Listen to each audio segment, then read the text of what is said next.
பொங்கல் வந்து எல்லாருக்கும் நன்றி சொல்ல விதமா நம்ம பொங்கல் கொண்டாடுவோம். அதாவது எப்படின்னா, நம்ம வந்து நமக்காக சோறு போடுற நிலத்தையும், நமக்காக உழவுற மாட்டையும், அதுக்காக நம்ம நன்றி சொல்ல விதமா சூரியனையும் கொண்டாடுவோம். அது வந்து அப்படிதான். அதெல்லாம் வந்து அப்புறம் வந்து வந்து எதுக்கு என்னமோ சொல்லணும்னு வந்து மறந்து வந்து இருக்கிற நடுவுல மரியாதை கட்டு விட உனக்கு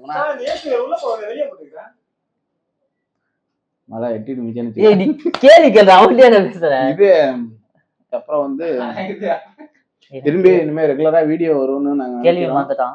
4 பரதேசி வந்து 3 பரதேசியும் வராது மேக்ஸிமம் வீடியோ எடுக்கிறதுக்கு. அதனால வீடியோவே போட முடியல. இந்த பரதேசி வர போடுற சின்ன சின்ன வீடியோக்கு வந்து நீங்க லைக் பண்ண மாட்டீங்க. தயவு செஞ்சு லைக் பண்ணுங்க, சப்ஸ்கிரைப் பண்ணுங்க. என்னடா சப்ஸ்கிரைப் தானே? சப்ஸ்கிரைப் பண்ணுங்க, லைக் பண்ணுங்க, வீடியோக்கு தயவு செஞ்சு ஷேர் பண்ணுங்க, கமெண்ட் பண்ணுங்க. ஸோ நீங்க பண்ற சப்ஸ்கிரைப்லயும் லைக்லயும் தான் நாங்க வந்து அடுத்த கட்டத்துக்கு வீடியோ போறதுக்கு மோட்டிவா இருக்கும். பட் ஆனா அதாவது வந்து உயிர் வாழ முடியும். ஆக்சிஜன் இல்லாம உயிர் வாழாத மாதிரி வந்து சப்ஸ்கிரைப் இல்லாம உயிர் வாழ